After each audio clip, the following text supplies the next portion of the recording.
Bom dia, um prazer estar aqui em Raém, participando desse evento sobre o valor da água. Nós vou apresentar uma comunicação relativa às enchentes em Porto Alegre, enchentes do Guaíba, na região de Porto Alegre, no Rio Grande do Sul. Uma tragédia socioambiental recorrente, agora agravada dentro do contexto da mudança climática, da emergência climática ambiental.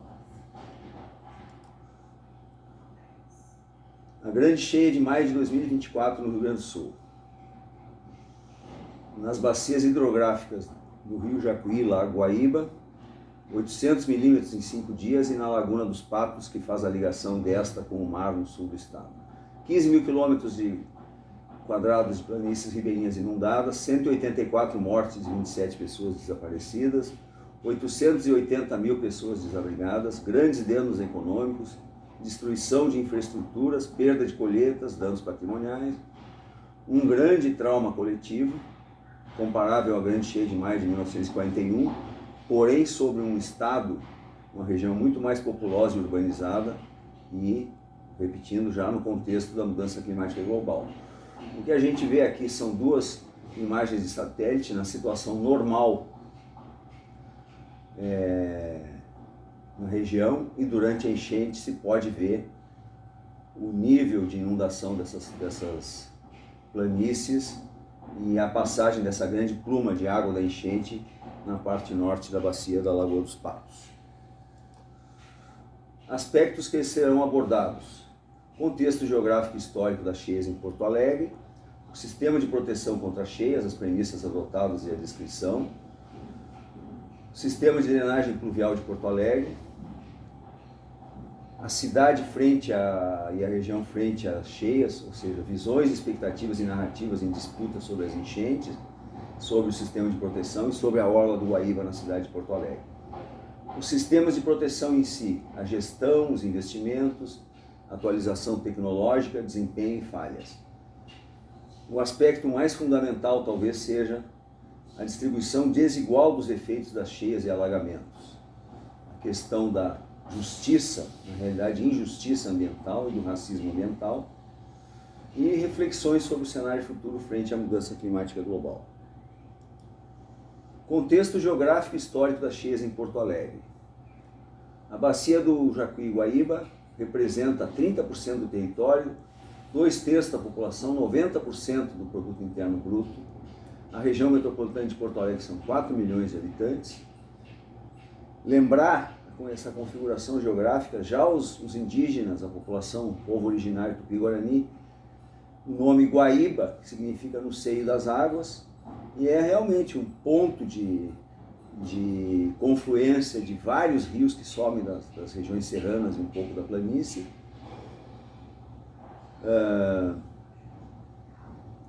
É uma região que recebe esse impacto, tem grande influência também da direção e intensidade dos ventos. Trata-se de uma região com clima subtropical, muito suscetível à ocorrência de chuvas torrenciais entre o outono e a primavera.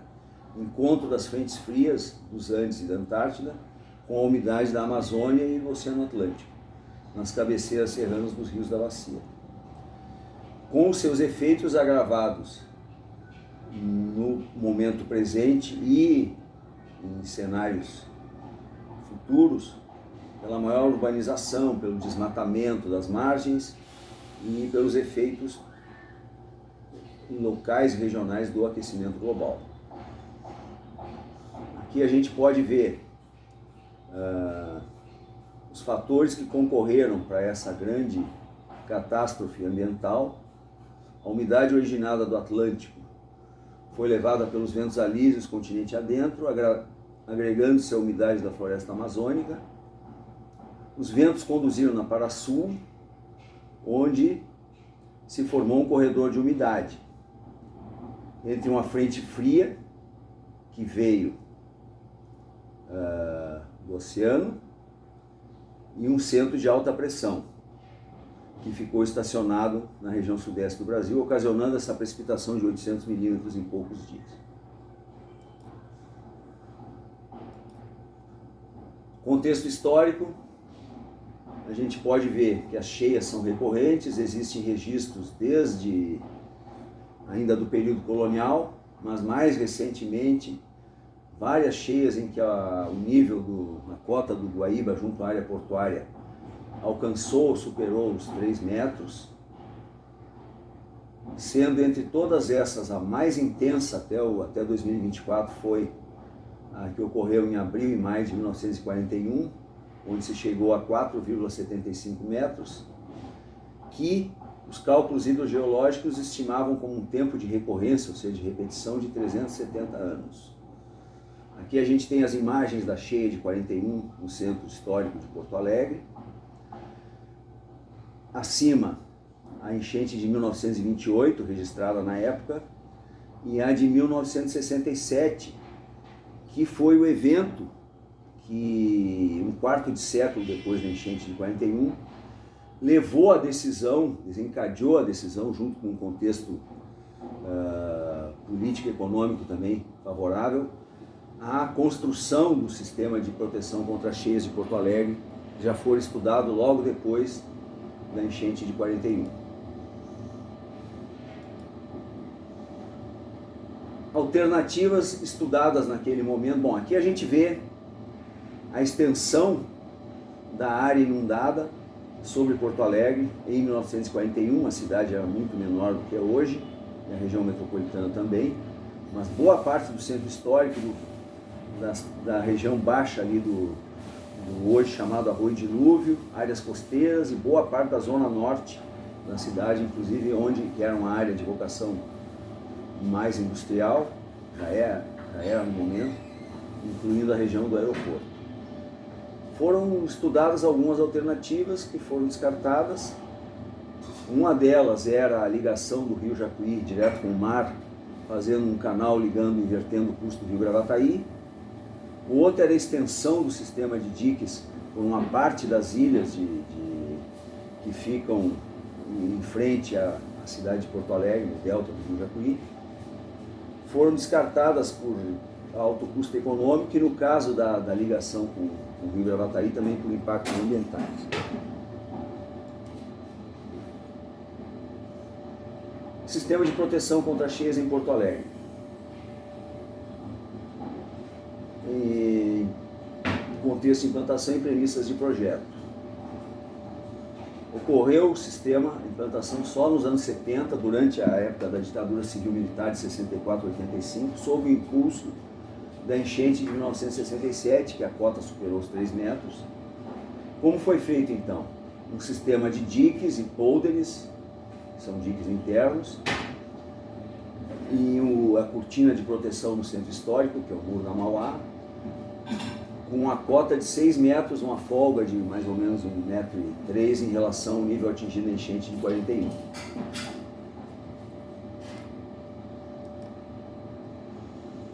Aqui o detalhamento do sistema com seus pôlderes, um corte da estrutura e o sistema de funcionamento dele, que é integrado com o sistema de drenagem pluvial e consta de comportas, estações de bombas, né?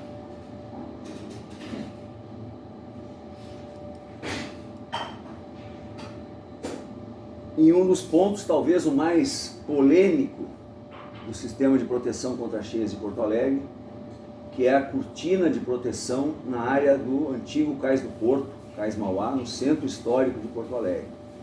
Foi feita então essa cortina, que é um muro com 3 metros abaixo do nível do solo e mais 3 metros acima, separando a região do Cais do Porto do centro histórico da cidade, nesta Avenida Mauá, com apenas uma ou duas comportas, onde se pode ter acesso ao porto, na época ainda era ativo.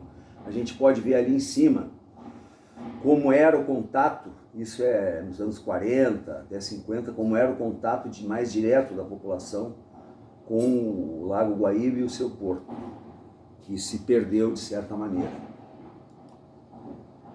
Sistema de drenagem pluvial, ele é integrado com um sistema de proteção contra cheias, consiste na microdrenagem, que são as bocas de lobo, que são escoadas via bombeamento e utilizando o sistema de proteção contra cheias, e os condutos forçados nas áreas altas. A gente pode ver aqui nesse esquema a distribuição das áreas inundáveis e não inundáveis.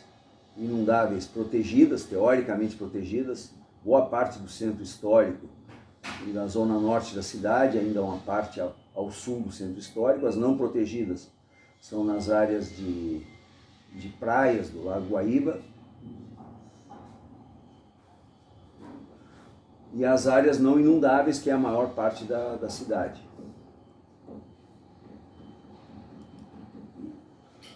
Aqui um detalhamento do sistema de proteção. Pontos importantes: a crescente ocupação do solo urbano aumenta a impermeabilização e favorece a ocorrência de alagamentos. Aí existe também o necessário e cada vez maior esforço de educação ambiental para não se jogar lixo, tanto nos arroios que ainda existem, como nas bocas de lobo e tudo. É um esforço permanente, e essa impermeabilização do solo agrava muito e sobrecarrega o sistema, que muda as condições naturais que haveria de escoamento da chuva. Passamos para o outro item, que é a relação da cidade de Porto Alegre, da Orla do Guaíba, com as cheias, com o sistema de proteção, em termos de diferentes visões, expectativas e narrativas em disputa. Iniciamos esse item ressaltando que existe, de fato, no momento atual, em algumas décadas já, um afastamento entre a cidade e o Guaíba. Esse afastamento se deve a vários motivos. Os sucessivos aterros, que foram feitos tanto por questões de facilitar o trânsito como de proteção contra cheias, mas que já existem desde o século XIX, pelo menos. A opção pelas rodovias em lugar do transporte fluvial. Talvez o mais importante deles seja a poluição das águas com esgotos domésticos e industriais, que a gente vê na questão das rodovias, a ponte móvel sobre o Guaíba, a primeira travessia, inaugurada nos anos 50. E talvez o mais importante é a poluição das águas. Embora exista uma crença, sim, existia uma crença de que o muro era o fator de afastamento da cidade em relação ao Guaíba.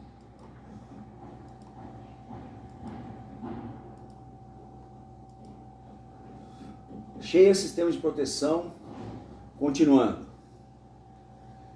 O muro da Mauá, cortina de proteção, que são os 3 quilômetros, no antigo Cais do Porto, um campo de batalha, e o antigo Cais do Porto são um campo de batalha entre visões antagônicas, desde há muito tempo, mas se estendendo nessas primeiras décadas do século XXI, entre uma cidade como espaço público para usufruto da população e uma cidade empreendimento, com empreendimentos privados, com cobrança de ingressos.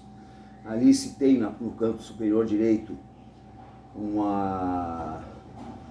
projeto que se tentou passar de construção nessa área ajusante do muro, ou seja, fora do sistema de proteção, de grandes prédios, sempre inspirações em Puerto Madeiro, em outras áreas de portos revitalizados, e muitas vezes sem levar em consideração a realidade local.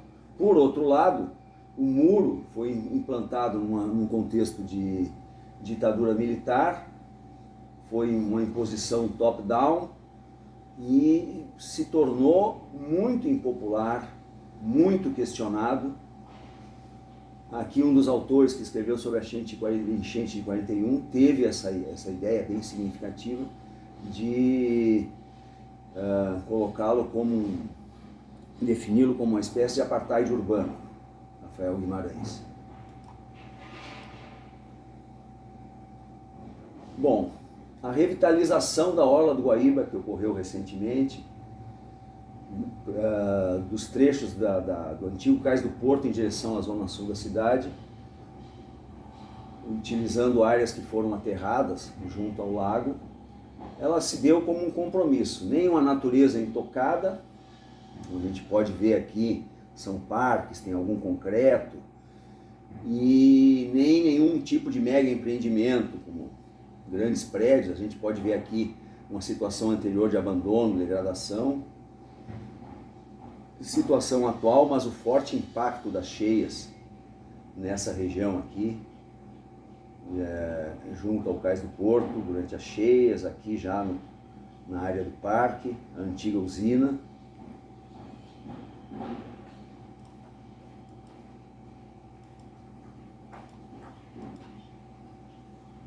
Bom, passando agora propriamente aos sistemas de proteção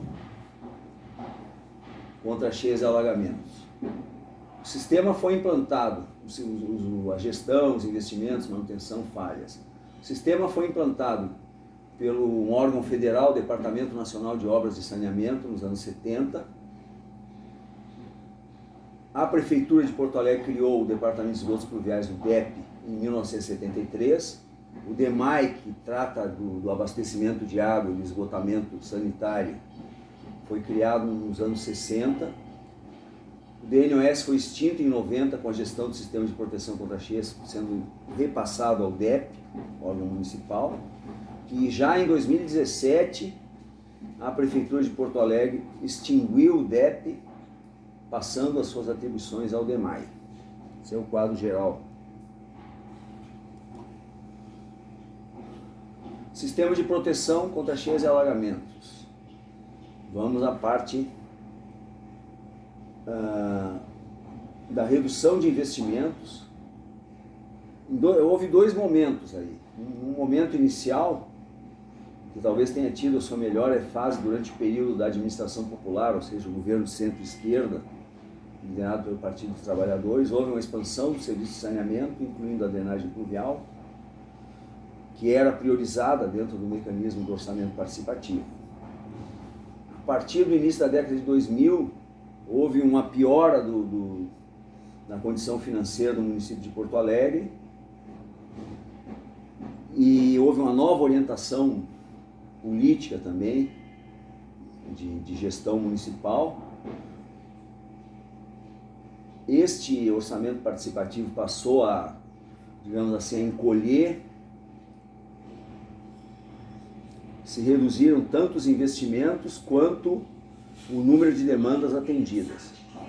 E isso teve reflexos claramente no desempenho do sistema de drenagem pluvial, não deixar de ser ampliado.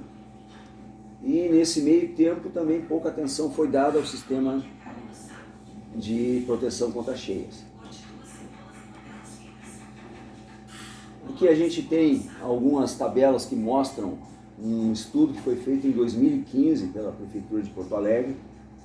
Já mostrava insuficiências do sistema com relação à capacidade das bombas, das quase 20 estações de bombeamento do sistema de proteção contra cheias e também os pontos de alagamento e manchas de inundação do sistema de drenagem pluvial. Bem, em momentos anteriores, em 2015, já se configurava esses indicativos de necessidades de melhorias, de falhas. Nos anos anteriores, culminando com a enchente de 2023, foram feitos vários alertas de deficiências do sistema, dificuldade de fechamento das comportas, quando o nível começou a chegar perto dos 3 metros. Foram amplamente veiculados na imprensa. A administração municipal não se moveu devidamente. Bem, sobre a enchente em si de maio de 2024. A cota de 6 metros não foi superada durante a grande enchente, mas ocorreram falhas generalizadas no sistema de proteção. Em Porto Alegre, bem como em outras cidades da região metropolitana, como Canoas, São Leopoldo, Novo Hamburgo, fora as cidades que não são cobertas pelo sistema, como é o caso de Eldorado do Sul e as ilhas do Delta do Jacuí, que pertencem a Porto Alegre. Aqui a gente vê a extensão da inundação muito similar à de 1941 e uma cena bem ilustrativa e dramática que foi o alagamento, a inundação da área do Aeroporto Internacional Salgado Filho, em Porto Alegre, que causou imensos prejuízos econômicos para o Estado e para o turismo do Brasil, entre outras coisas. Sistemas de proteção contra cheias e alagamentos. Falhas na operação das comportas, dificuldade de fechamento, vedação insuficiente, eventualmente até ruptura em alguns pontos. Essas imagens ilustram a situação.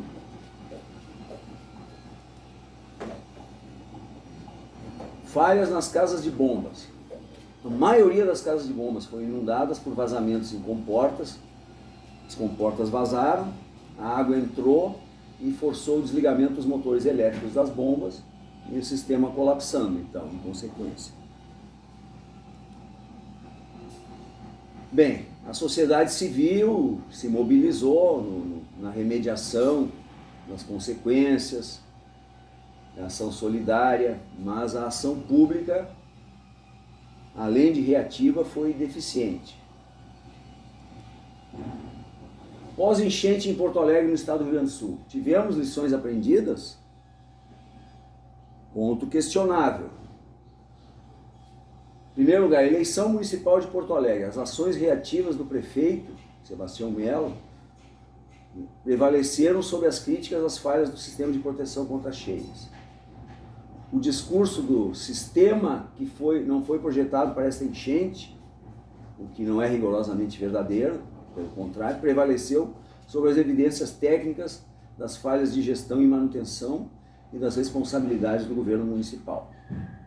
Aqui a gente tem o prefeito Melo e o governador Leite visitando a Holanda em busca de soluções, de certa maneira ignorando o que já existe aqui e ouvir a expertise local.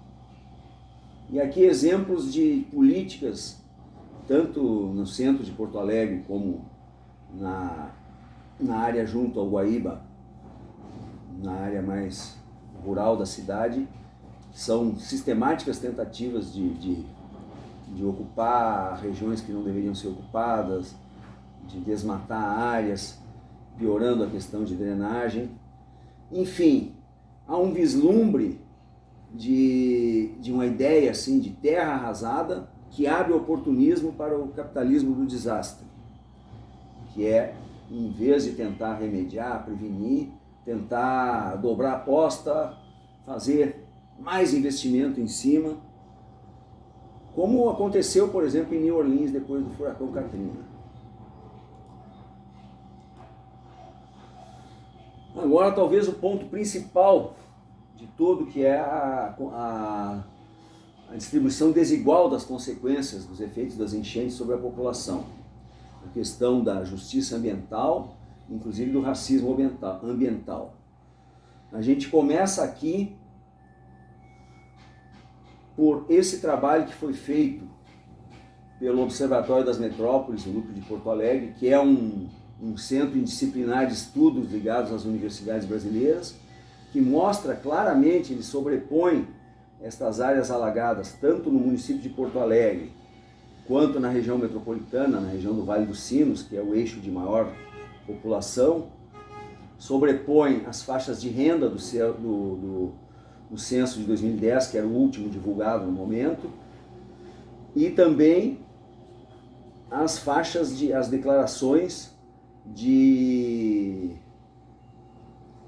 étnicas, né, raciais, e mostra que as populações mais pobres e as populações pretas e pardas foram claramente, embora não as únicas, as mais atingidas por estas cheias, como costuma acontecer em diversos outros lugares do Brasil e do mundo. Distribuição desigual. Causas. Bom, o planejamento urbano em Porto Alegre, ao longo do tempo, apresenta uma grande simbiose com a dinâmica de mercado. As populações negras, mestiças e quilombolas, elas foram invisibilizadas. Existe esta ideia de que o Rio Grande do Sul, afinal, é o estado mais europeu do Brasil, talvez com Santa Catarina. Isso se reflete em gentrificação, ou seja, expulsão, tornar áreas onde essas populações viviam proibitivas, com aumento de impostos territoriais, remoções forçadas e vazios reservados para especulação imobiliária. A gente pode ver que a expansão se deu, em grande parte, para regiões ou de encosta de morro, sujeitas a deslizamentos e outros eventos, e regiões de terras mais baixas, que supostamente deveriam estar protegidas pelo sistema, mas não estavam. E a gente vê nesse mapa, em alguns lugares aqui, isso é dos anos 70, vazios demográficos para a especulação imobiliária, enquanto as populações eram forçadas a se remover para lugares mais distantes. Sobre essa distribuição, nós temos uma história antiga, que vem desde os anos 30, 40, mas o caso dessa região que ficava no curso do antigo arroio, antes dele ser canalizado como parte das obras de proteção contra cheias, essa região chamada Ilhota, que se formou por um braço desse arroio dilúvio, houve uma canalização para tentar melhorar e só piorou. Essa região conhecida como Ilhota, houve uma remoção forçada da sua população em finais dos anos 60, com a implantação do sistema, e essas pessoas não tinham a propriedade da terra e não lhes foi permitido permanecer, foram levadas para uma área muito distante da cidade, que é o bairro da Restinga, e essa área foi, digamos, requalificada bem dentro do período da ditadura militar, é verdade, como chamado Projeto Renascença. Quer dizer, para eles não foi renascença nenhuma, tiveram que... E existe ainda alguma resistência local, algumas pessoas que ficaram. As ilhas do delta do Jacuí é uma região chama-se bairro arquipélago, é uma área que combina, é uma área bastante florestada, de várzea, que combina características de preservação ambiental com ocupação tradicional e hoje não tradicional. Havia pescadores, aqui nós temos nos anos 40 do século passado, e aqui nós temos os efeitos desta enchente de 24, que no caso das ilhas, as enchentes, mesmo as enchentes menores, elas exercem impacto. E não é uma região que se possa colocar dentro de um sistema de proteção, teria que tornar dique de toda... E as pessoas têm que conviver, talvez como na região da Amazônia, palafitar algumas coisas, né? E sempre existe essa tensão entre a preservação e os direitos das comunidades de ilhéus.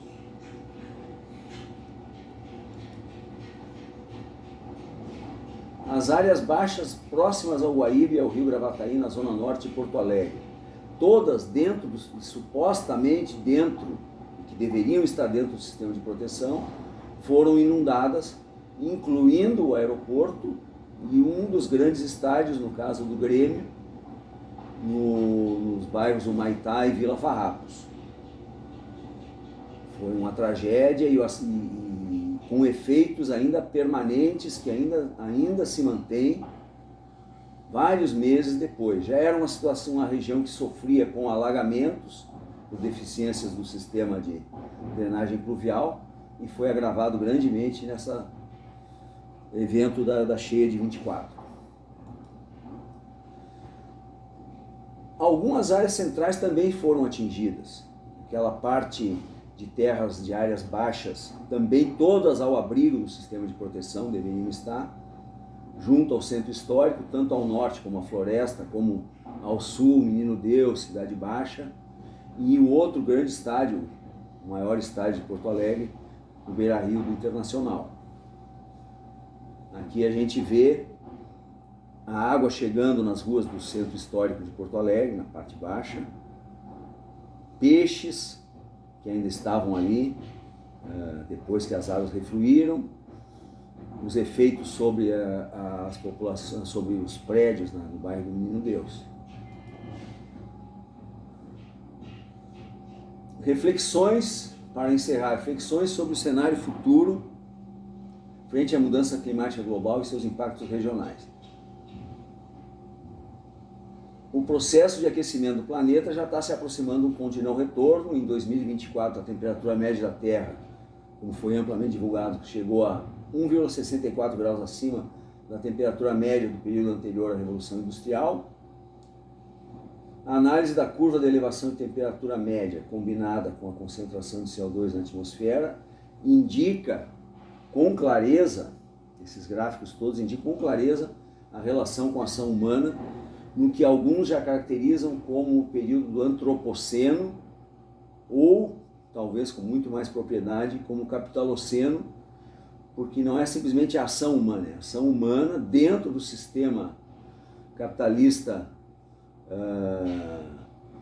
de elevado uso não sustentável de recursos naturais, e que o consumo desses recursos e a geração dessa pegada ecológica não se dá de maneira igual por toda a população.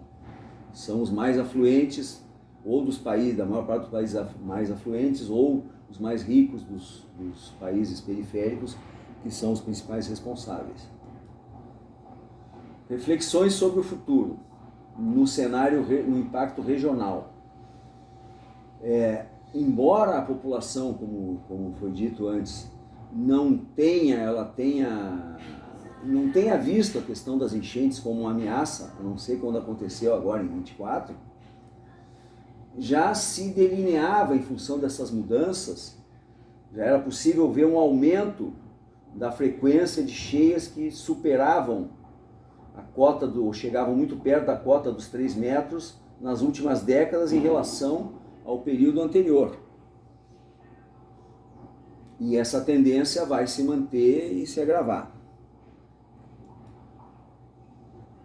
Com relação ao cenário regional, os estudos do IPCC, do organismo da ONU que estuda a mudança climática, indicam claramente que essa região da Bacia Platina, nessa área sul-atlântica da América do Sul, que engloba a região sul do Brasil, o Uruguai, uma parte da Argentina e do Paraguai, ela estará suscetível a eventos mais severos, com aumento de até 20% nas vazões máximas dos seus rios e aumentos de 3 a 5 vezes na frequência em que essas vazões máximas vão ocorrer, o que vai resultar em situações como aquela que se vê na cidade de Mussum, no Vale do Rio Taquari, tenderem a ser ainda mais frequentes e severas. Dentro do cenário local do Rio Grande do Sul, a gente tem uma condição fragilizada das proteções naturais, o que se chamaria, vamos dizer, no jargão das ciências da terra e da ecologia, os serviços ecossistêmicos de escoamento de água, fragilizado com destruição de matas ciliares, cobertura florestal, redução das áreas de banhados, quadro agravado pelo desmantelamento da legislação em sistemas de controle ambiental. Condição fragilizada da infraestrutura de proteção contra cheias e alagamentos. E esse é um ponto importantíssimo. O sistema é robusto, mas estava carente de gestão e de manutenção adequadas e de algumas pontuais atualizações tecnológicas. Não adianta ter um sistema se esse sistema não é olhado, não é visto, não é tratado, ele por si só não vai resolver. Ele tem que ter atenção, tem que ter manutenção. Aqui a gente vê uma cena da comporta, um imenso esforço para fechar uma comporta que não funcionou, situação automática. No quadro local do Rio Grande do Sul e de Porto Alegre, o sistema propriamente de proteção contra cheias, que agora está sob o encargo do DEMAI, que é uma autarquia que absorveu com grande redução tanto de investimentos como enxugamento de pessoal da área produtiva, e está no projeto da prefeitura em vias de privatização, que em certo sentido vai na contramão do que é feito mundo afora, onde houve reestatização, fragilizada também as estruturas de suporte, como as das concessionárias locais de energia elétrica, As estruturas de planejamento do Estado e da Prefeitura também sofreram um processo de fragilização, e a conscientização sobre as questões ambientais, a mudança climática global, a emergência climática que vivemos ainda é muito incipiente. Aqui a gente vê uma situação de redução de investimentos como um todo do órgão responsável pelo sistema de proteção contra cheias e abastecimento de água e tratamento de esgoto, que é o DEMAI, ao longo dos últimos anos. Reflexões, finalizando. A inclusão da emergência climática global com impactos regionais e locais desigualmente distribuídos, a questão da justiça ambiental, que é decorrente do nosso sistema social, econômico, do capitalismo realmente existente, teria que ser uma pauta política prioritária. E isso é uma necessidade cada vez mais premente. As universidades e demais instituições de ensino e pesquisa devem ter um papel destacado na conscientização ambiental, nas análises e na formulação de políticas públicas voltadas para a sustentabilidade, resiliência, justiça social e ambiental. Em suma, o grande e urgente desafio é de fazer o princípio da precaução prevalecer sobre as práticas do capitalismo de desastre. Muito obrigado, muitas gracias.